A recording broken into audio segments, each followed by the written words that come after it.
Good evening and welcome to the Black Country Society Virtual Heritage Group meeting. A meeting with a difference today. But to give you a bit of an introduction, my name's Chris Baker. I'm chairing this meeting. I'm one of those who organises it. I'm the webmaster of the Black Country Society, as some of you will know me in that role. I am actually sitting at my home in Oakham in Rutland. I am not sitting in front of the Nine Locks at Delft. And our speaker, as we'll see, is actually somewhere down in deepest Devon. The Virtual Heritage Group was set up a couple of years ago now, in 2023, or more than a couple of years ago, and it sort of caters for a variety of people. Those within the Black Country who, for whatever reason, don't want to come out on dark winter's nights, and also for the very considerable Black Country diaspora spread all over the country. And I'm sure a number of people on this call are from very far-flung parts of the country indeed. So that's what we are about. Tonight is a bit different. It's a bit different in terms of start time. And I don't think that everybody who's asked for a link has actually come yet. I suspect we're going to see a little flurry of people signing on between 20 past and 7:30, which is the normal time when this meeting would start. So we'll see that. We'll see whether that happens or not. But what's special about it is that we're actually welcoming a live audience tonight at Halesowen Library. So welcome to you all. And this is part of the Dudley History Festival. Could I just give you the basic rule, please? Could you keep your microphone on mute throughout if you can? We'll have questions at the end of the talk. I'll introduce the speaker in a moment. And if those of you online could put the questions into the chat function. Those of you in the library, I think there is some sort of system underway for you to write your questions down that Rocco will then put into the chat function for you. And I hope Andrew will then be able to answer them. But to introduce the speaker, our speaker today is Andrew Homer. Andrew, despite living in deepest, darkest Devon, is very much a Black countryman, spent most of his life there. A long-term member of the Society, indeed his family, long-term members of the Society as well. I guess your father was one of the founders, wasn't he, Andrew? Yes, he was. Yeah, I would expect, yeah. Andrew has spent a lot of time working in the Black Country Museum as various characters when people come around. He has been secretary of the Black Country Society and still sits on the committee. And he has written a significant number of books that I'm sure he'll be pleased to tell you about if you ask, including books on Black Country hauntings. And it's that Andrew is going to talk on today. As it's Dudley History Festival, he's going to be talking about Dudley hauntings. So if I could hand over to you then, Andrew, and if you could screen share. Thank you, Chris. Just bear with me a moment while I get the screen share going.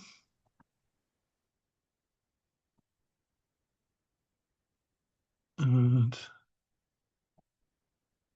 start the slideshow. Oh, there we go. And then just get rid of the rather annoying bar at the top.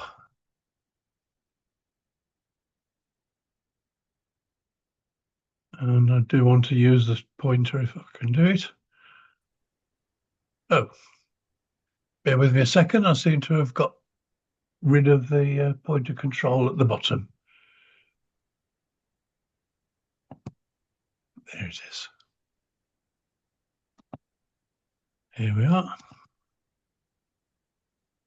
Okay, now we can get rid of the rather annoying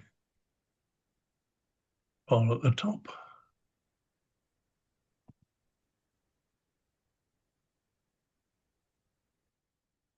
Oh, well, it's not going to let me do it, so we won't worry about it. Okay, sorry about that, but we're all ready to go. So hello to everybody in the VHG group, and also everybody in Halesowen Library.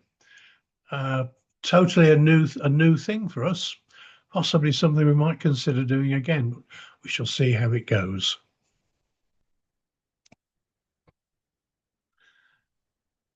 Now, long before the days of Most Haunted and the plethora of paranormal shows on TV, a few of us went to a talk on ghosts at Dudley Castle, and it was a rare event at the time. The presenter started off by saying he knew nothing at all about ghosts in the Black Country and proceeded to give us a talk about London ghosts and hauntings. But don't worry, my stories tonight are from around the Dudley area. Having spent over 25 years investigating ghosts and hauntings, I thought I would concentrate tonight on cases where I've had some involvement rather than just repeating the stories. So, where did it all start for me?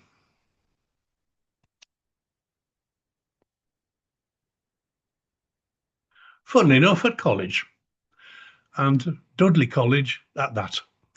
At least the Broadway site built in 1936. Now, when I got there, I knew there were stories, phantom footsteps heard on C floor, that's the top floor, and doors opening by themselves, night receptionists on B floor claiming to hear keys jangling, which was put down to a former caretaker who actually died on site. Down on A floor, it was claimed a black monk had been seen. Well, the college is very close to Dudley Priory ruins, so hardly surprising that there were stories of black monks being seen. But this wasn't what got me seriously interested.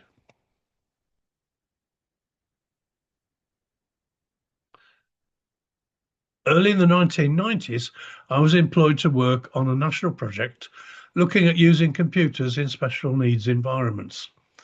The special needs rooms were on B floor in this corner, right here, at the end of a very long corridor leading past the refectory.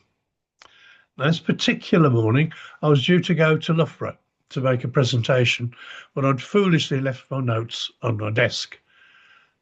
I got on really well with the cleaners and caretakers, and I knew they were at work by 7:30 with the building open. As it happened, I didn't meet any of them.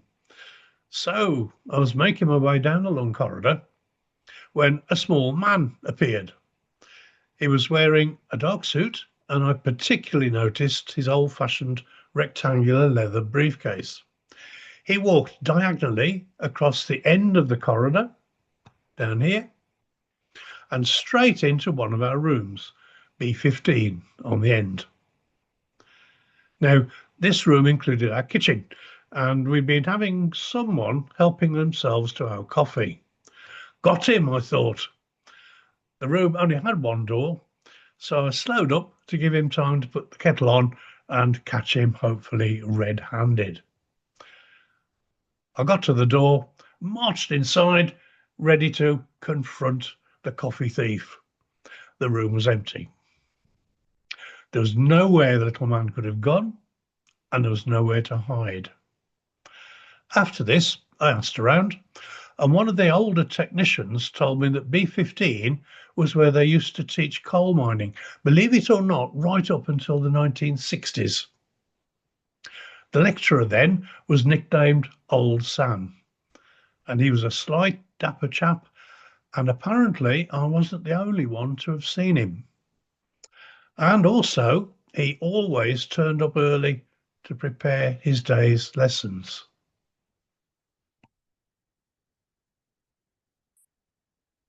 The incident at Dudley College prompted me to join a local group, and this was Parasearch, one of only two operating in the area at the time. The other one being the West Midlands Ghost Club, which is still going and has a rather good Facebook page. Back then, we were often called in to investigate strange goings-on, and so it was with Dudley Castle. Probably Dudley's most famous ghost is that of Dorothy Beaumont, wife of Lieutenant Colonel John Beaumont, second in command to Colonel Thomas Leveson during the English Civil War. She lost her daughter, Frances, in 1644, and the baby was buried at nearby St Edmund's Church, known as Bottom Church. Prior to the Second Parliamentarian Siege of 1646, Colonel Leveson had St Edmunds levelled to avoid it being used as a vantage point by the parliamentarians. Now, Dorothy Beaumont herself died during the siege in 1646. The parliamentarian commander, Sir William Brereton, kept a detailed diary called his letter book at the time, and in answer to a request by Colonel Leveson, answered thus: "Upon my entrance into this town, I found your drum with a letter desiring to bury Lieutenant Colonel Beaumont's wife in the upper church, which is such a civility as I will not deny." So he was giving permission to have Dorothy Beaumont buried at Top Church. Now, a list of permitted attendants to the funeral is given, but significantly not her husband, Colonel Beaumont. Dorothy Beaumont is now said to haunt the area around the keep, particularly around here, searching for her daughter, who she had wished to be buried with. Dudley Castle Ghost Walks used to employ drama students from the local Dudley College to play the parts of the ghosts. On more than one occasion, the tour guide would be asked at the end of the tour why there were two Dorothy Beaumonts on the keep.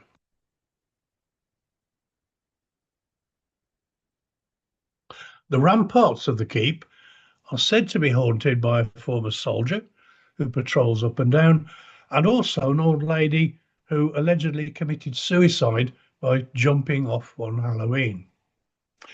On one occasion, 2 police officers were sent to apprehend someone who had apparently broken in and climbed up onto the keep. The officers decided to split up, with one waiting down below, that's down here, where the meerkats are housed, and the other climbing up onto the keep. I'm sure most of you will know it's possible to climb up the steps and actually walk across the keep across there. When he returned from the keep, the officer by the meerkats demanded to know where the miscreant was. From down below, he'd clearly seen 2 figures walking along the top of the keep. The other officer had seen nothing. A similar sighting occurred during a charity ghost hunt, although this time nobody could be persuaded apparently to climb up the keep to find out.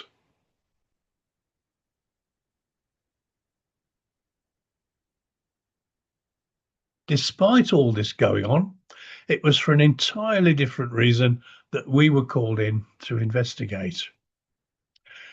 Chris Jeans, also known as Bonkers the Clown, had been contracted for a few weeks in the summer to entertain the children and had been accommodated in the little roundhouse inside the main entrance.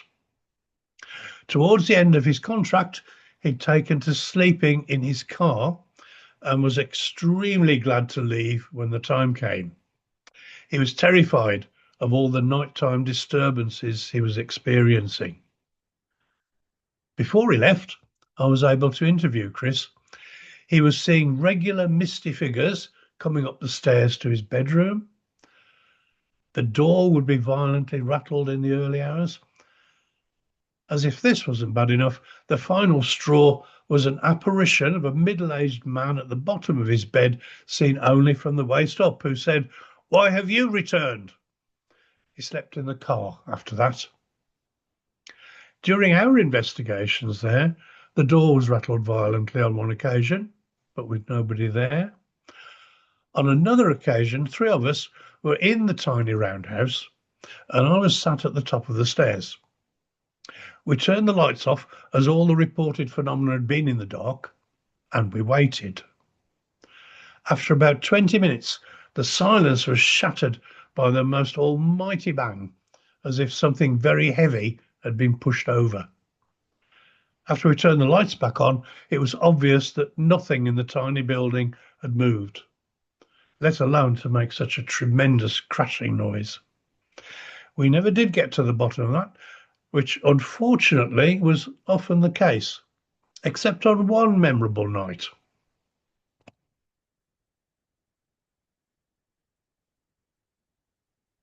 Back up below the keep, the gateway to the courtyard leads to the ruined Sharrington Range. Incidentally, this is where monks have been seen crossing from where the aquarium used to be, which is just over there behind the brickwork, and black monks, have been seen crossing there.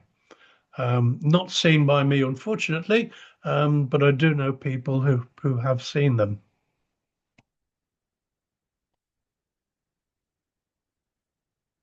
So this is the ruined Sharrington Range. Now, a long passageway runs from here right through all the way around, and at the time would come out at a shop that was there. And right in the middle, there was a display area, and then that led out up a ramp and out through the shop. Now, I'm not sure. I've not been for a while. I'm not sure whether it's used now or not, but I do believe the shop has gone. Anyway, the whole area subject to footsteps and disembodied voices. Myself and a fellow investigator set up a low light level camera at the beginning, the start of the corridor. Now, after about 30 minutes in near darkness, we began to hear faint footsteps. They got louder and louder, with what sounded like, believe it or not, armour clanking. We checked the camera and waited for the approaching footsteps. They got louder and louder and turned into our corridor. It was a figure in medieval dress with knee-length boots and chains making all the noise. "Hello, guys, how's it going?" is not exactly what you'd expect from a medieval spectre. Jamie used to lead the ghost hunts, and he used to do it in costume. And having just seen a group off-site, he decided to join us for a bit of ghost hunting.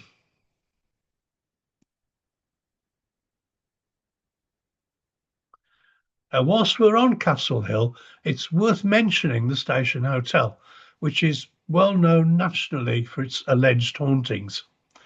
The present building replaced an earlier hotel on the site, which was partially opened by 1898 and not fully up and running until 1910. The present building dates to 1936. The main story here appears to be more local folklore, to be honest, than anything else. A lecherous landlord ordered a young servant girl into the cellar. He tried to have his wicked way with her, but the girl bravely fought back. In a fit of rage, he stabbed and strangled her before hiding her body in a barrel. Anguished screams have been heard coming from the cellars. On occasion, former staff members going down into the cellars, they claimed to experience someone brushing quickly past them. Now, for one of my earlier books, I did quite a bit of research into this, and I could find absolutely no evidence of the murder at all, or anything about the lecherous landlord. Two of the hotel rooms, though, are also reportedly haunted. Ghost of room 214 is apparently in a pointed hat and is seen standing by the window. And in 217, typical poltergeist activity with the bed shaking and lights going on and off. Now, I believe that the Station Hotel is now in different hands. I don't know whether those room numbers have changed or not.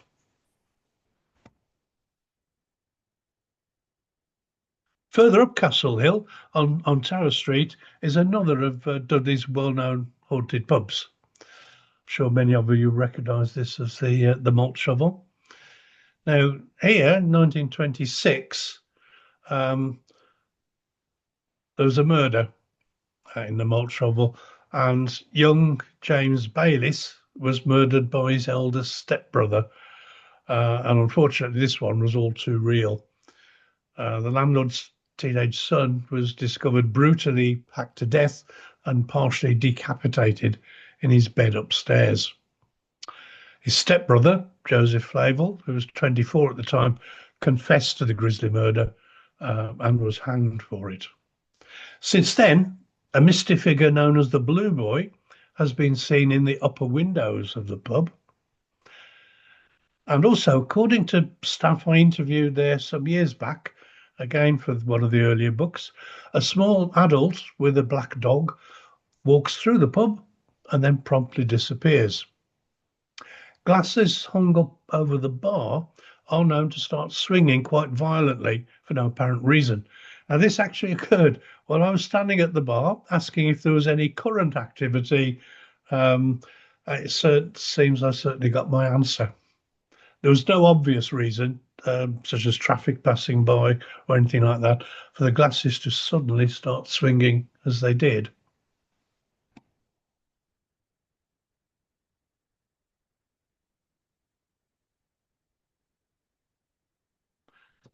Black Country Museum. Black Country Museum started life on Wasteland near Dudley in the 1970s and first opened for a preview in 1978. Most of the buildings have been taken down brick by brick, piece by piece, everything coded and rebuilt at the museum. Being moved from their original location, you would think no paranormal activity, but not the case at all. The so-called stone tape theory has been largely discredited over the years, but this suggests that events, particularly traumatic ones, can somehow be stored in the fabric of a building and under circumstances played back. A 1972 BBC drama called The Stone Tape is often wrongly assumed to be the origin of the theory, but in fact it is much older. It can be traced right back to the early days of the Society for Psychical Research, which was formed in 1882, and it was known back then as place memories. So despite lack of evidence for stone tape theory, there are well-documented experiences from the Black Country Museum and indeed other similar museums such as Bromsgrove's Avonscroft. As Chris said, I used to work at the Black Country Museum and had some interesting experiences there myself.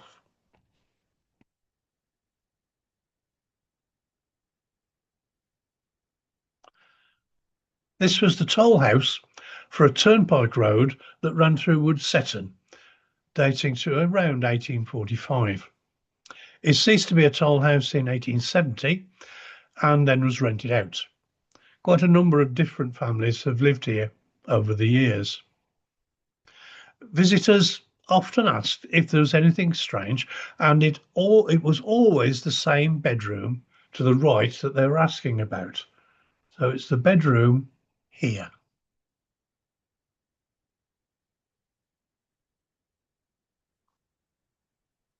One story occurred a few years back. The room, by the way, is known as a Lillian's bedroom.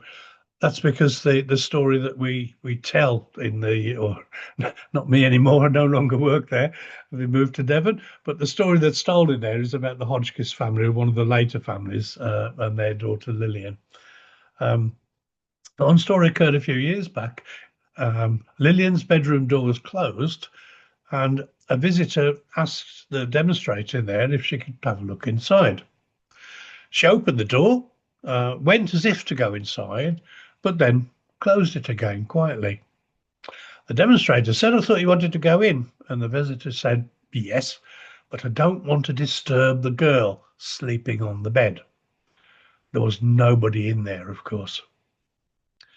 Now, visitors to the museum were often directed to me if they were asking about ghost stories. And such a couple came to the toll house one very quiet afternoon. I'd just started to tell the toll house story when we heard what sounded like 3 loud raps on wood coming from the bedroom. Apart from us, there was nobody else around. The couple were absolutely delighted that they'd heard something. Now on my own, it happened again about 10 minutes later. I went to look. Nothing. Same again a few minutes later. I stayed in the bedroom after that, but unfortunately, it didn't repeat. Now, an older staff member said at one time, and I don't know which family it was, but he said at one time a particularly willful girl used to get locked in the large wooden fronted wall cupboard, which is in that room. So who knows, was she knocking to get out? The creepiest experience, though, was as a Key Stage 1 group of littlies were leaving after a talk about how the family used to live. A little girl at the back of the group turned around as they were leaving, and with a completely serious face, she said, "You do know there are ghosts here, don't you?" And then she walked out before I could answer.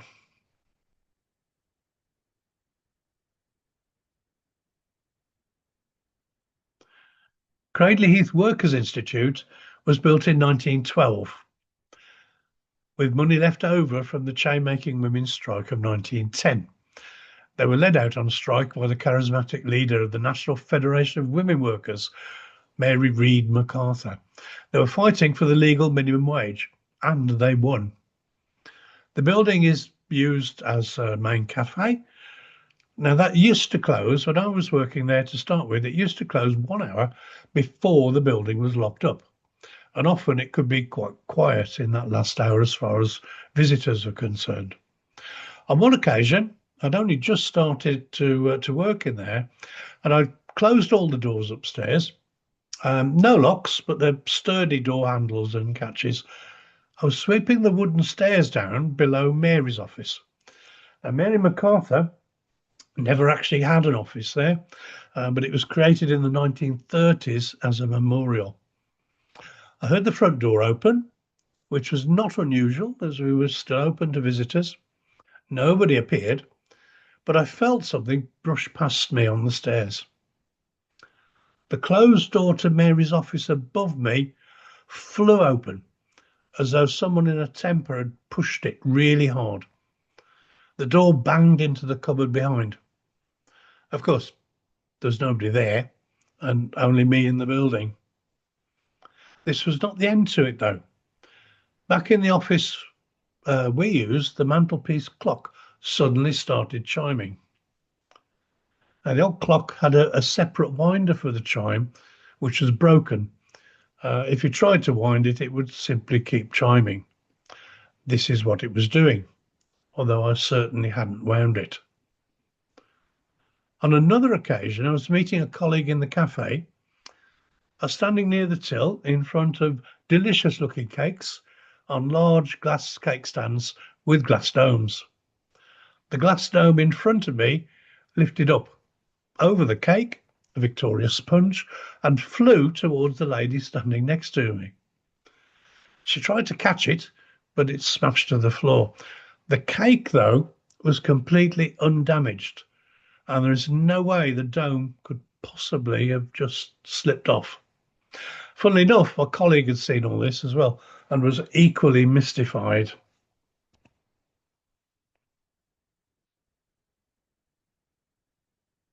Down below the 1930s street are shops, including Emil Dew's chemist shop.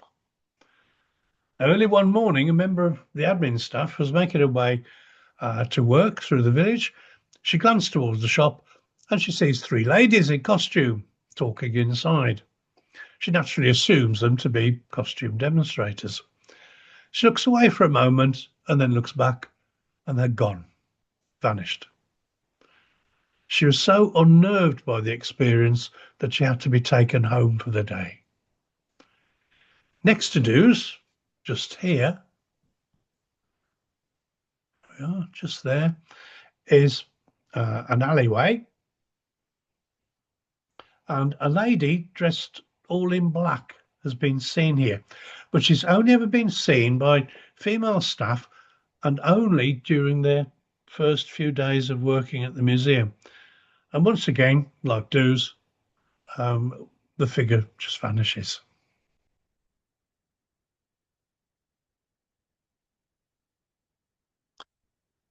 The Bottle and Glass pub came from Brockmore and backed onto the canal there as it does now. Inside the pub, staff have often felt a tapping on their shoulder, but there's no one there. Female staff in costume have had their dresses firmly pulled. Childish behaviour, and a child it may be. The sounds of someone moving furniture around in the back room, together with odd banging noises, are also heard when the room is empty. There are also reports of a little boy seen in and around the pub. He may be 10-year-old Isaac Mayle, who worked for boatman James Haynes. Isaac was sometimes allowed to ride the horseback after mooring up the narrow boat at night. In thick fog one night, the horse slipped, fell into the canal, trapping poor Isaac near the pub in Brockmore. Now, horses are valuable, not so much small boys. Haynes and his two men cared only about rescuing the horse, and they let poor Isaac drown. When they finally got around to him, it was too late, and his lifeless body was carried into the back room of the pub. The inquest was held in the same room. Not so unusual in those days. It was deemed to be accidental death, but Haynes and his two men were severely criticised. Now, whilst filming the story for a museum Halloween advert a few years back, the pub was empty apart from two staff and myself telling the story in the back room. The filming was interrupted by loud banging immediately behind us. There was little Isaac Mayle making his presence felt that day, because we certainly couldn't find any logical explanation for it.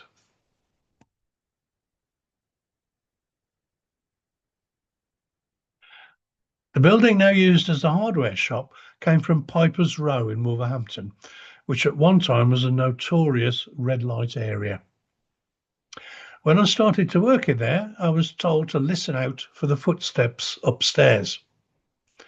Now, the rooms above are used by the costume department, but only on weekdays. At weekends, the rooms are all locked up with no access to them. The first time I heard the footsteps, it was a very quiet Sunday afternoon with no visitors in the shop. The heavy footsteps were loud and crossing diagonally across the floor above me, exactly as they'd been described to me. Naturally, I made an immediate check, but all was locked up as it should be. And I heard the footsteps a few times after that, and I could never track them down. I think Chris mentioned we moved to Devon a few years back, but I've still kept in touch with museum friends. I had a text message fairly recently, simply asking if I knew of anything strange in the hardware shop where my friend had been working that day. I immediately texted back to say, "You've heard the footsteps then." He had. He checked as I did, and all was locked up as it should have been on a weekend.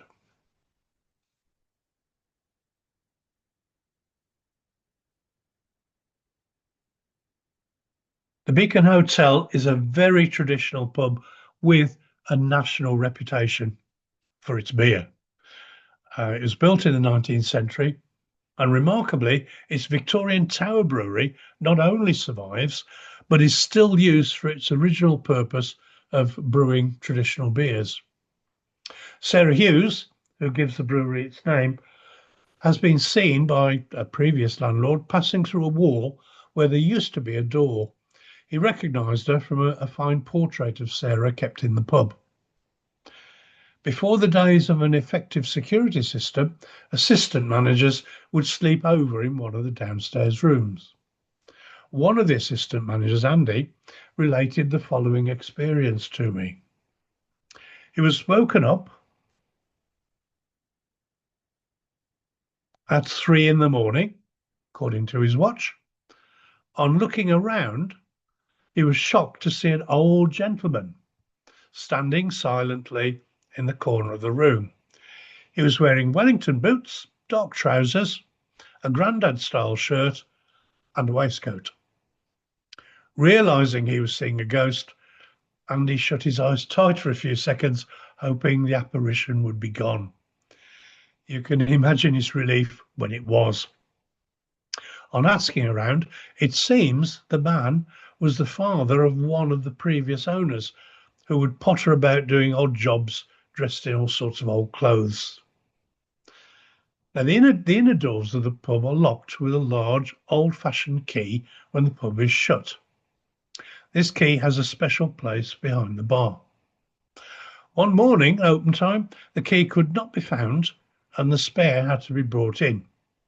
Despite a determined search, the original key could not be found. At the end of lunchtime opening, there was just a small handful of regulars in the back room with the barman. All of a sudden, there was a great clattering from behind the bar, and the key was sitting in the middle of the serving area. I used to live nearby and often experienced a dark figure going up the stairs, never down, and the sound of furniture being moved about when there was nobody up there.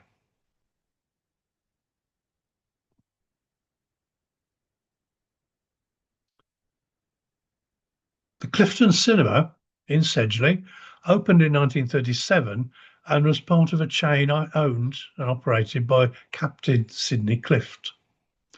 It closed as a cinema in 1978 and became a bingo hall and is now Wetherspoon's pub based in the foyer area. The building is reputedly haunted, and a friend and myself had a unique opportunity to look behind the scenes to see what was left of the old cinema.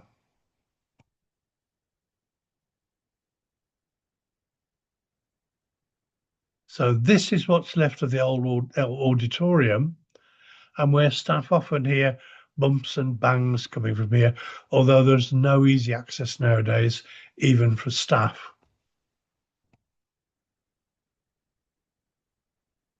Looking down towards the screen, where the screen once was, all the cinema seating is removed, but there's still much of the Art Deco design still evident.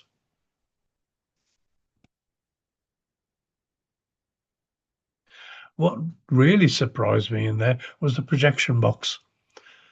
Despite how the picture looks, this was in complete darkness, but much of the metalwork for the two massive 35mm projectors remain.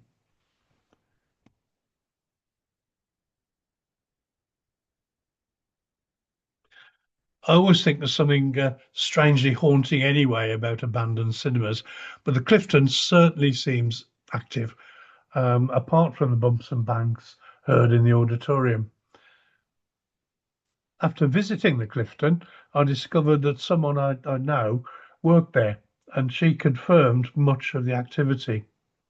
The Clifton, it's a busy Wetherspoons pub, but after closing, when the customers have gone, is when things begin to happen.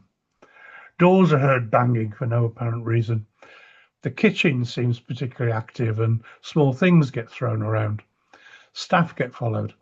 My friend had the rather unnerving experience when she was followed from the cellar to the bottle store. She could clearly hear footsteps behind her, but when she stopped, so did they.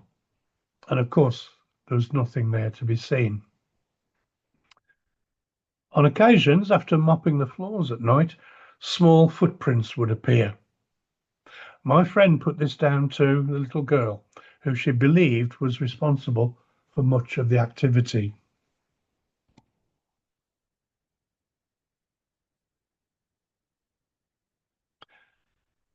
This is the former Sedgley police station that I believe is currently being turned into flats. However, it started life in 1734 as the workhouse for 60 inmates.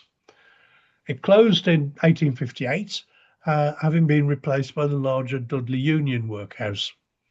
By 1860, it had become the police station, and the building has a long reputation for being haunted. On one occasion, an older police officer was on his own in the building on his break, having a sandwich in the kitchen.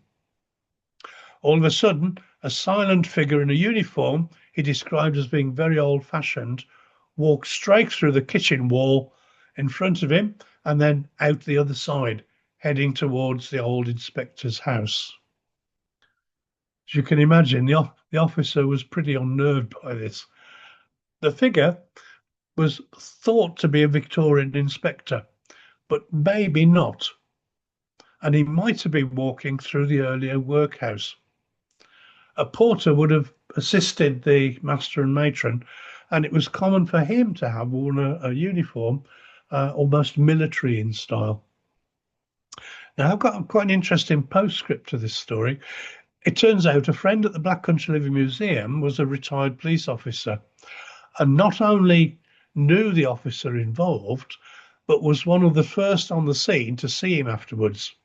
And apparently he was very shaken up by the whole experience.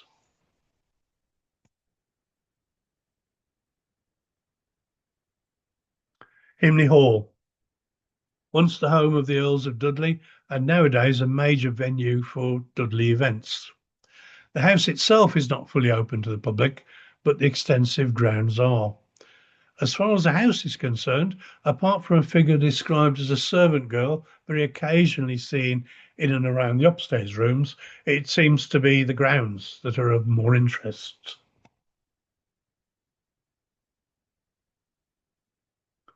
In 1645, Charles I and his army were on their way to what would be a major defeat at the Battle of Naseby.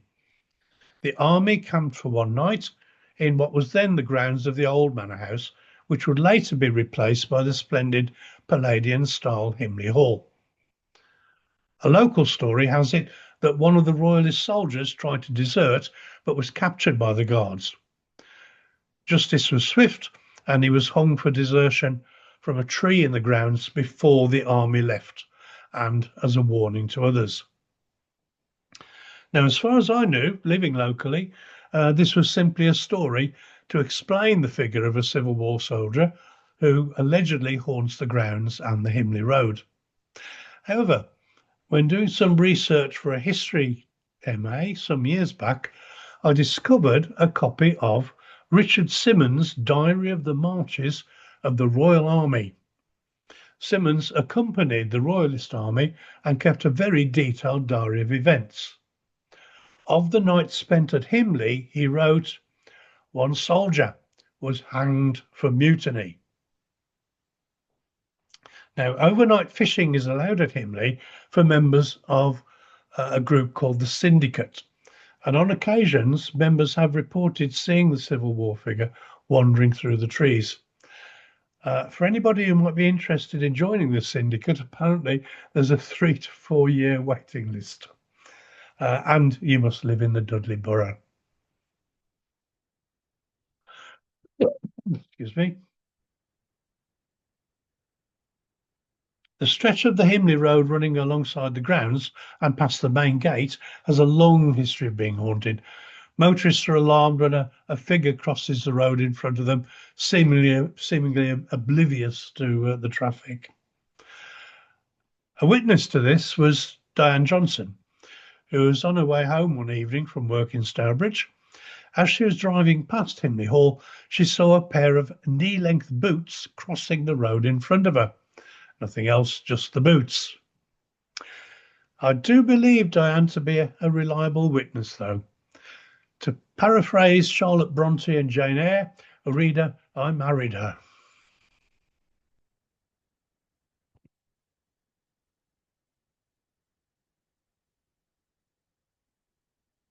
Very close to Himley Hall lies Holbeach House. I believe it's currently boarded up and has now been placed on the Historic England at-risk register. It played an important part in English history when, in the November of 1605, most of the remaining gunpowder plotters were either captured or killed.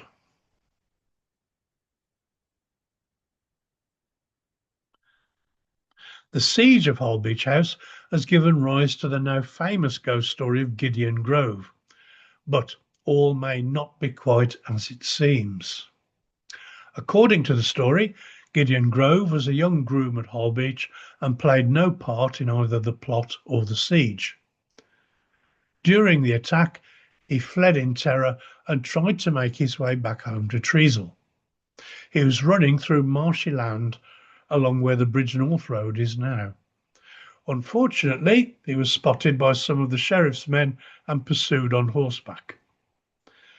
The helpless Gideon stood no chance and was quickly apprehended. Rather than taking him prisoner, the sheriff's men used their pikes to push Gideon into the marsh and held him under until he drowned. This has led to stories of phantom horsemen along the Bridge North Road at Womben. This seems to have been a strange mix of actual horsemen riding at night and at least two witnesses who claim to have experienced phantom horsemen. The story of Gideon Grove, though, first surfaces in the Black Country Bugle. Allegedly, the story was taken from a book of poems by the 19th century rhymer Grinsill. And what better name could there be than rhymer for a poet? I could find no evidence of this book existing whatsoever, beyond the copy supposedly owned by Harry Taylor, the founder and editor of the Black Country Bugle. Harry Taylor wrote stories under a number of pseudonyms, including Aristotle Tump and others.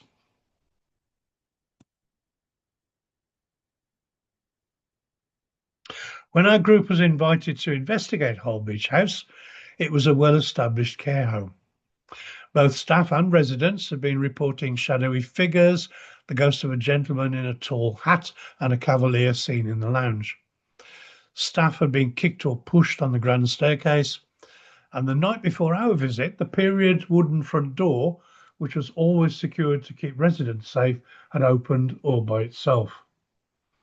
All this activity was taking place in the older part of the building at the front, which still bears the scars of a musket shot from the 1605 siege. We were told that shadows and dark shapes had been seen, particularly in the entrance hall and around the magnificent staircase, and so this was where a video camera was set up. Our investigation started quietly, but in the early hours of the morning, things started to happen. In a room off the entrance hall, a dark shadow was seen moving across one of the walls. Shortly after the shadow was seen, in the side room, the group in the entrance witnessed a dark shadowy figure moving across under the staircase and disappearing into the wall towards the priest hole on the other side. At the same time, an investigator by the priest hole saw a dark shadow emerge from the same wall before disappearing. The exact times had been noted and confirmed that this was the same shadowy figure seen on both sides of the wall in the entrance hall. Unfortunately, the camera, which should have recorded the shadowy figure, only managed for some reason to record static. When tested later, it was working perfectly.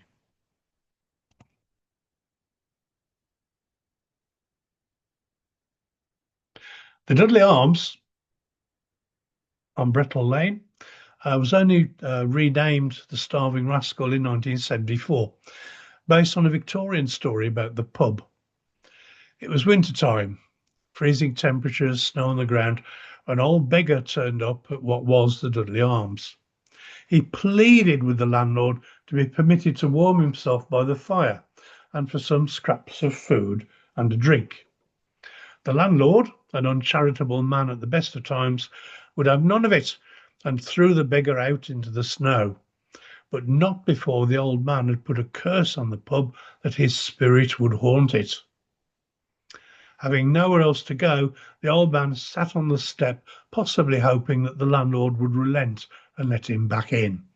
He did not. Instead, the old beggar froze to death that night, and it's believed to be his ghost who haunts the building to this day. Customers and staff have reported being touched when there's nobody there. Wet footprints can appear in the pub even on the driest of days. Glasses hanging over the bar can be set swinging as if someone had run their hand along them. Even more intriguing, a hand has been seen reaching out to pick up a pint of beer when there's nobody there. An old man's also been seen around the pub, including sitting at the bar and entering the gentleman's toilet. Once spotted, he disappears as soon as the witness looks away. Inexplicable bangs and noises also heard when the pub is quiet, particularly after closing at night. And one of our investigations there did prove to be quite active. Pubs are notorious for equipment turning on and off and banging noises. Oops.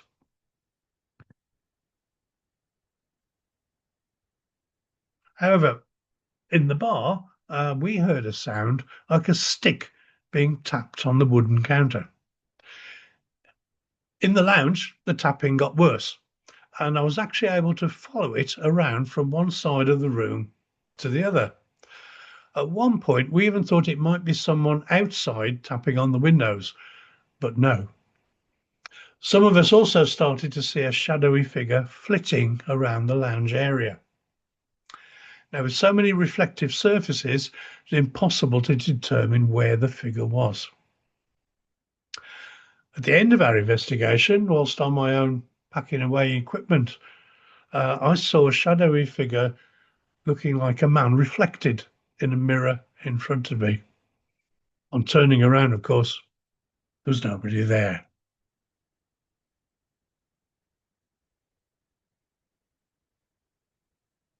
The Stourbridge town arm, terminates near the centre of Stourbridge at a wharf which features the historic bonded warehouse.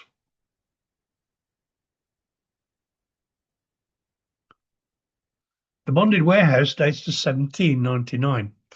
It was used as a secure store for taxable items such as tobacco, spirits and tea. It was near derelict in the 1960s and was saved by the Stourbridge Navigation Trust Voluntary Group. Much of the activity reported here is on the upper floor, including the ghost of an old boatman.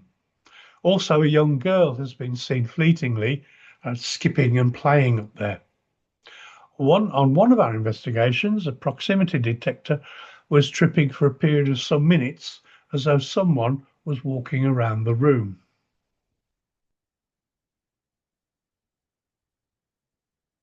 One of our team briefly saw the old boatman sitting up on the rafters. Not quite as odd as it may sound, as it looks as though the area may well have been boarded over at some time.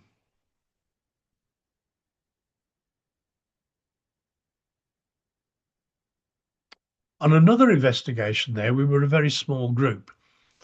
Before going up to the top floor, I changed some equipment batteries. By the time I got upstairs, it was pitch black, but my red torch gave enough light to safely move around. When I got there was nobody in the large room. It turned out that they were all in a side room. Now, I stood briefly at the edge of the room. I was over here, trying to work out where everyone had gone. And suddenly I heard something bouncing very loudly coming towards me on the floor. So coming from here somewhere, bouncing towards me. When investigated, it turned out to be a trigger object, which I didn't know was there. In this case, a child's ball that had been placed in the centre of the room. It was this that appeared to have been thrown towards me. Although we reset the trigger object, unfortunately, it didn't move again. Was that the little girl making her presence felt that night? I'd like to think so.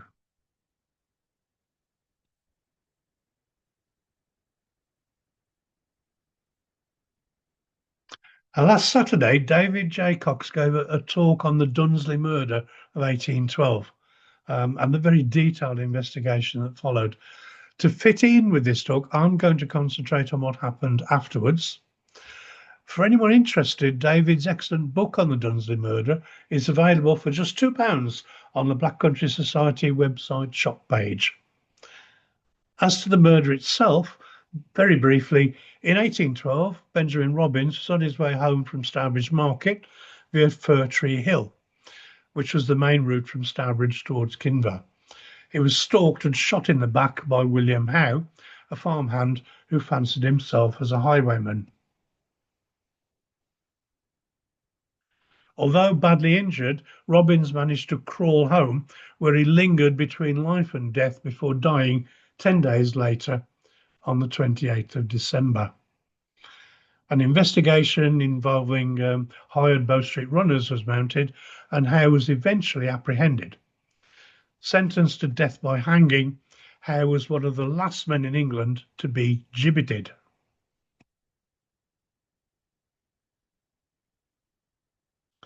William Howe's body was put in an iron cage and suspended on what is now known as Gibbet Lane. It was intended as a warning to others, but according to a local newspaper, literally thousands of people turned up to see it, and the atmosphere was something like a carnival. The gibbet was there for about 18 months before mysteriously disappearing.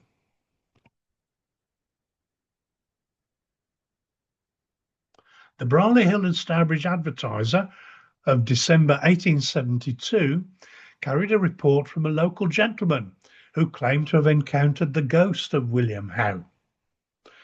The ghost glided up to the gentleman and blocked his path with a menacing laugh. The gentleman instinctively lashed out with his stick to defend himself. The stick passed right through the ghost, of course, and the gentleman, now knocked off his feet, ended up in the ditch. Howe reared up and refused to let the gentleman get up until the first light of dawn, when he suddenly disappeared with a blood-freezing chuckle. In the 1940s, a lady walking back home one night along Gibbet Lane was stalked by the silhouette of a man she could see following her in the moonlight. Thankfully for her, he disappeared as soon as he reached the area where the gibbet had been. The lady described the man as having a head that flopped from side to side as he walked, as if his neck had been snapped. Even today, Gibbet Lane has a sinister feeling about it, even on a nice summer's day. People claim to see a dark figure watching them from the trees, and the sound of clanking iron has been heard around the site of the gibbet. On one occasion, a fellow investigator and myself heard the clanking sounds briefly. There was nothing around us except for trees and bushes, certainly nothing that could have been responsible for making such a noise, which lasted for a good few seconds before stopping.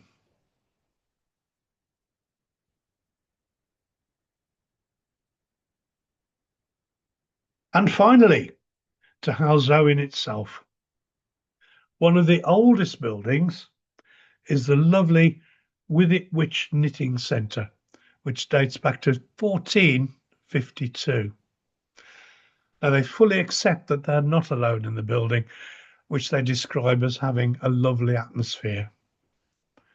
I was fortunate to be able to conduct some paranormal investigations when the building was being refurbished internally some years ago. Activity here included doors opening and closing, things being moved around, and anomalous light effects.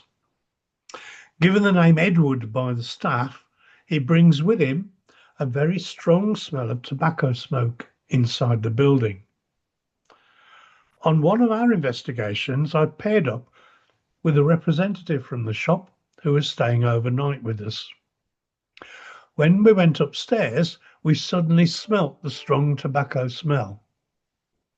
This was confined to just the centre of the empty room and dissipated as quickly as it came. Obviously, none of us are smoking and no windows are open. Later downstairs in the shop, we started seeing small random flashes of red light. It wasn't our equipment, shop equipment, or anything else outside. It lasted for a few minutes and then just stopped.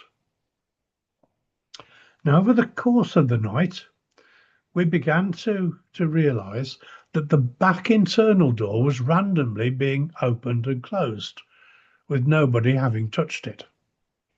We decided to set up a camera and moved one from a big heavy tripod to a lighter one, which we set up out of the way so nobody would trip over it. After about half an hour from inside the shop itself, we heard an almighty crash from the room behind us where the camera was. The heavier folded tripod had been literally thrown across the room and was lying on the floor. Maybe Edward was not happy with us trying to film the door opening and closing. And that's where we end our look at some Dudley hauntings. There are many more, and apologies if your favourite was not included. These reports were based on two of my books. Ghost Hunting in the Black Country and Beyond details many such investigations, and not just the Black Country. And Black Country Ghosts and Hauntings catalogues over 150 haunted locations all over the Black Country. Both of them are available on Amazon, and if you're interested, you can read a bit more about them on my website. Thank you very much for listening, and I'm now going to turn this off and hand back to Chris.